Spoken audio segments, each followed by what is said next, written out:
Through here, he's loading up his screw gun with that screw bandolier because they're putting in the cross supports for the tree boxes, and it's just a faster way of working. So, cool thing is, I'm not a construction guy. I'm not an engineer, and I don't play in MTVs. But my father was a big tool guy in all the motors and capital and all the rest of it. So CAG Construction bid on this project? yes. My understanding is that there were 2 rounds of bidding. They had a record of working with city parks. They had a record of working with the city. Having our entranceway here was our dog owners were concerned that it was too close to the street. That opening via double entranceway, opening and coming in and out, did add some exposure to letting a dog get out when both gates were open, which ideally shouldn't have happened. It should never happen.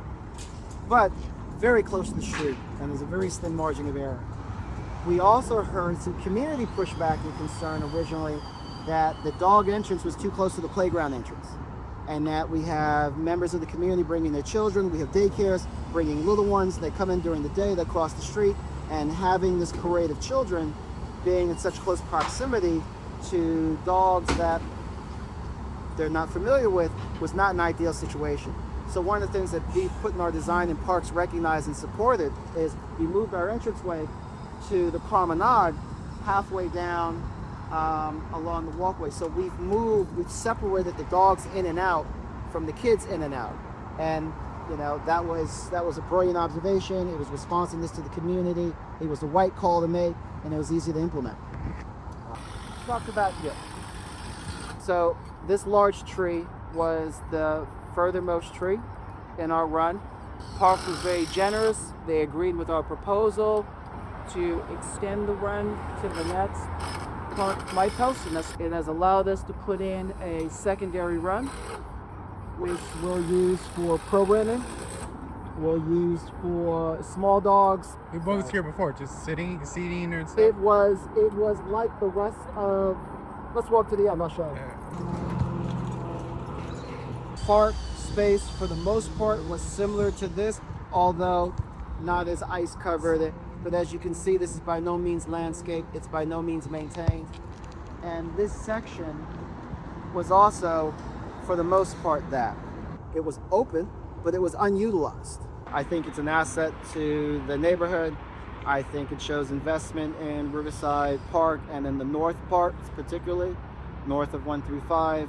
I think it shows investment in a historically minority Black and Hispanic community. And it's a significant monetary investment in to provide services and access that we did not prior had, and look forward to its opening. It won't heat up. So the gravel is just the under material. The gravel's the base, yes, and then they'll do the stone. They'll do a tiny stone on top, which is sort of like a filler, sort of like putting marbles in the jar and then adding sand on top to fill. And then they'll put the turf down on top of that. And so everywhere you see stone gray will be green. So you are? So hi, I am Adrienne Pichon. I've lived in the neighborhood up here in Harlem, Hamilton Heights for about 10 years. This is my dog, Bianca Del Rio. So my name's Shannon Richards. I've lived in the neighborhood about 28 years. Cinnamon is at home. And we're at the site of what will soon to be the completed development for the 142nd Street Dog Run in Riverside Park. We're catching up and reconnecting.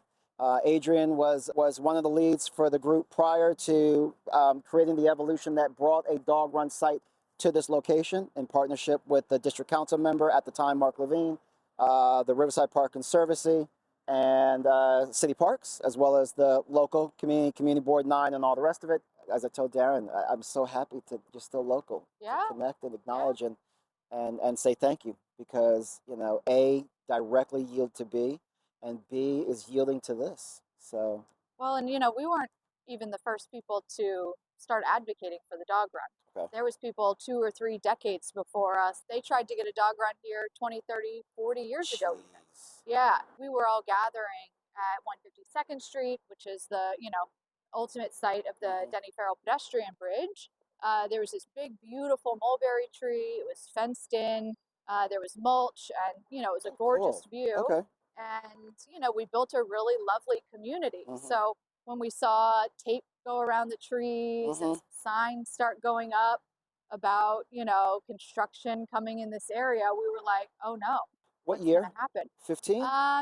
Probably about 2015. Okay. Yeah. So, we started kind of trying to advocate for a dog run in that I area. remember hearing about that. The plans had been drafted for quite a long time, so it wouldn't be possible to modify to create a dog run in that area. There was a real need in this neighborhood that was not being filled, and we wouldn't have ever made this, friendship and connection True. if it wasn't for our dogs and these green spaces that are really, really important. If we can't save, our informal kind of grassroots run, what do? We conducted a neighborhood survey. We started a petition, and we gathered about 1,000 signatures from the community to say, hey, we support formalizing a dog run in the community, where we had, a broad group of the community, not just, a small group, but a broad group that was in support. And we went to Mark Levine and we said, look, this is something that the community really wants. So Mark Levine was on board, connected us to the Riverside Park Conservancy. We started meeting with the Conservancy. They were on board and they said, look, if you want this to happen, you have to have the community board behind you. Yep. So, that's really where it started. That's where you kind of linked in, with starting to go to these community board meetings. There's these other couple of spots that we tried to see if we could put a run here. And Park said, no, this is really the only spot that it's going to work. It's at grade. It's flat. It's at grade. It's accessible from the bus stop. It's accessible to the playground. Yep. This is where we should do it. And so we said, great, let's do it. Okay. My favorite part is I've always known the rough strokes of that story. You guys had set that tone already. We picked up that same narrative, maybe knowing and not knowing, and continued that. The Conservancy teaching us how to work with the city and work with parks. They were the ones that gave us guidance on the importance of pursuing and partnering with the community, with the district council member, and the participatory budgeting process. We made the ballot. We didn't do great on the ballot, which was disappointing. But to get the funding for a formal run, for a permanent run, is just so exciting to see after all this time. The pedestrian bridge that goes over the West Side Highway, that's where the initial dog run, kind of the grassroots run. It wasn't formal, but that's where we gathered for years, I guess. So to add a bit of history, let's take context. a walk. Can we walk and talk? Definitely. Were you and Bree and others, did you guys create the space up at 151, 152? So it was never a formal group when we were up hanging out at 152nd Street. There was a big, beautiful mulberry tree. Okay. The whole area was mulched, and it was fenced in. One day, Brio was probably 6 months old. I was, walking through Riverside Park up here, and some folks with other dogs that we would see on our walks said, hey, why don't you just come down and come play? We hang out down here, know? Yeah, and it's a beautiful space. And so it makes a lot of sense that the city wanted to kind of develop it and build it up. And now it's a nice access point over across the river. And I think one reason they wanted that space is, and so the design did save some trees down there, although the big, beautiful mulberry tree is gone. You can see Rio knows, he remembers. And he's thrilled to be down here. He's leaving. Yeah. And this pedestrian bridge was not here. None of this was paved. Right in the center out here was the big mulberry tree. Okay. And the whole area down here had a fence around it. Had like the temporary fencing around it, like this. The gardening fencing. Yeah, the gardening fencing. Was not heavily secure. Like there were openings in the gate, in the fencing. So this was our original kind of grassroots run. I don't know. I love this space, and we still come down here, especially with the family, with the baby. We go and we cross over and we go to the river. I think that the evolution of Dog Run 142 can act like a lesson to a community base that has been taught that sometimes it's a lot harder than maybe they would like it to be, or maybe it should be, for their voice to be heard. Yeah. And so the lesson that Dog Run 142 has taught me is it's possible in the city. It's very possible. It feels hard. And people will tell you it's hard, and sometimes it really feels impossible. But stick with it. And you will find people who will embrace the reasonability of your vision. In the fall of 2019, the CPI project under the mayor's office dedicated $500,000. And then Mark, who was transitioning to Manhattan Borough President, Yep. from District 7 councilman, matched that with $450,000, and that $950 became the seed money to start the official capital project. My name's Rich Jacobson. I've been a volunteer with Dog Run 142 since I moved to the neighborhood in 2018 and was recruited by some really great folks, one of which is sitting next to me, to make this project happen. One of the things that is real unique about this dog run story is our location. So many city dog runs are interior to parks. They're interior, they're upstairs and down slopes, and then in the middle of the run in spaces that are not terribly accessible. Rich has a visual impairment. Well, you should say.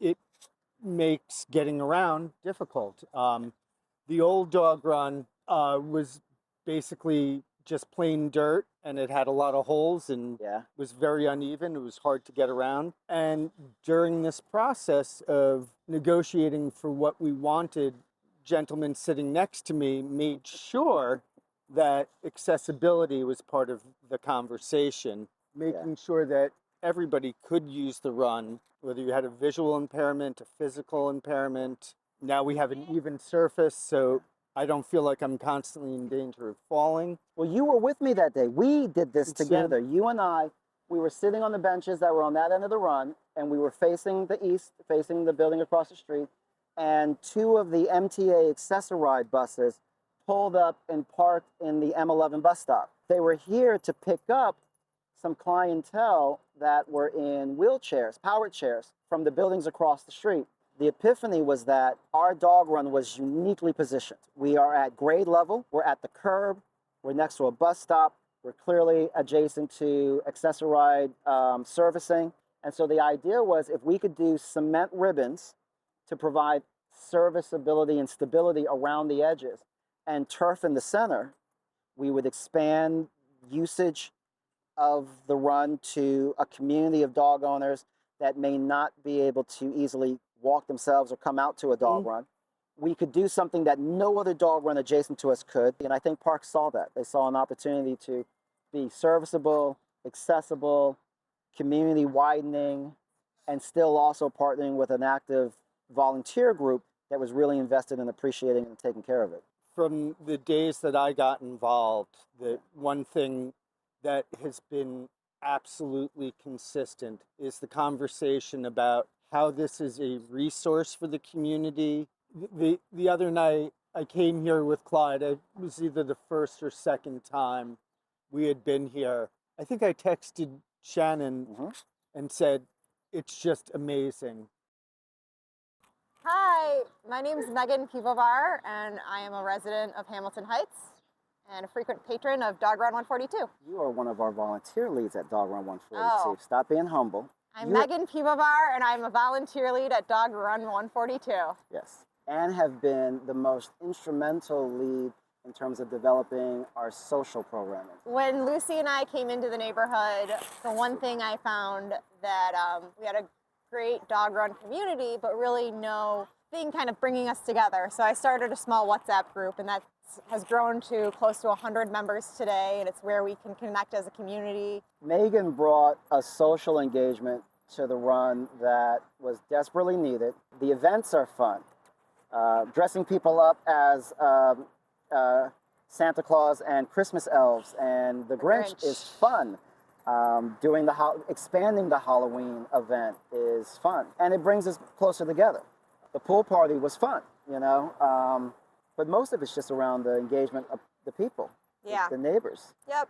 Yeah, you know? So we've brought together a community here, more of like a dog run family, just keeping an eye out for each other, and then celebrating those holidays or special events throughout the year. The park looks phenomenal. I think for the dogs to be off leash and the parents to be a little bit more at ease than than prior times. This has been fantastic. They did a really great job. I've heard nothing but great things about how it looks. We've got so many more benches for folks to just relax. So we're really, really happy that the dog run's back open. We waited so long and it was so worth it.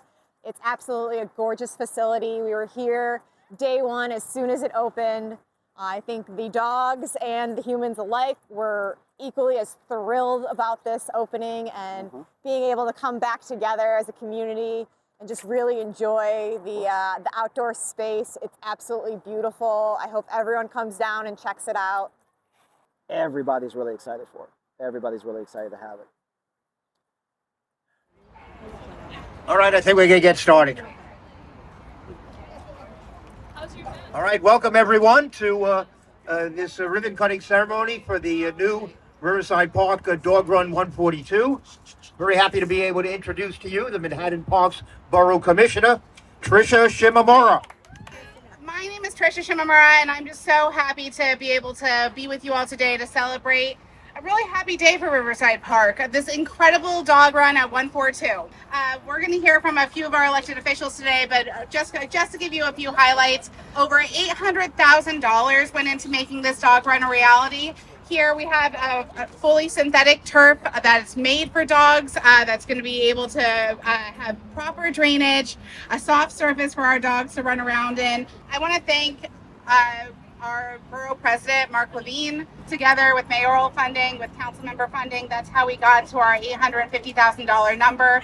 I also want to thank John Harold and Margaret Bracken from the Parks team. Riverside Park Conservancy are our absolute essential partners here. Everybody, this is Jude. Jude is very excited to be here. I will be brief.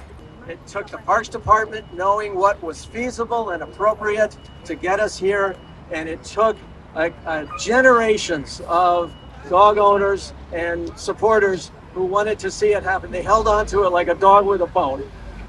This is not just the most beautiful run in Riverside Park, I think it's the most beautiful run I've ever seen. Really, I just want to thank the community so much for making this happen. As everyone has said, this dog run is special because it was brought to us by a community of people who fought so tirelessly for it. But really, it's just a testament to partnership, to people working together. Good afternoon, everyone. Man, that roof. So this is like so cool. I want to thank you, Commissioner. I want to thank Steve Simon. I want to thank my partners, Sean Abreu, CB9, Victor Edwards, and all the players. But more importantly, you all for making sure that it didn't fall off the table and that we delivered on what it is. So thank you so much. Well, good afternoon, everybody. Are you excited? You know, this dog run is a powerful example of what it means when the community comes together and says we want to see some changes here. And I know this started way back, was in 2018, Shannon? And it took 7 years, but here we are. My name is Victor Edwards. I have the pleasure and the honor of being the chair of Community Board 9 that covers this area. I've lived in the area for 45 years, just 5 blocks away, so I've passed this area many a times. And to see this come to fruition has been fantastic. So I did not prepare anything to keep things very short. So I wish to make it very, very clear today. I am proud of all of you who have supported all of us in bringing this project along, from the wood chips and the dig outs to a dog run that is unique, not only in terms of where it locates in our community, but this dog run, you may not be fully aware of, is ADA compliant. It meets the ADA standard for the city. The fences are wider, the surfaces are stable. So I just want to say thank you to everybody that's been part of developing Dog Run 142. And I ask you to join me and join all of us in accepting the challenge that Parks has put in front of us, which is they've made a significant investment in our community. They've made a significant investment in this park. 3, 2, 1, cut the ribbon!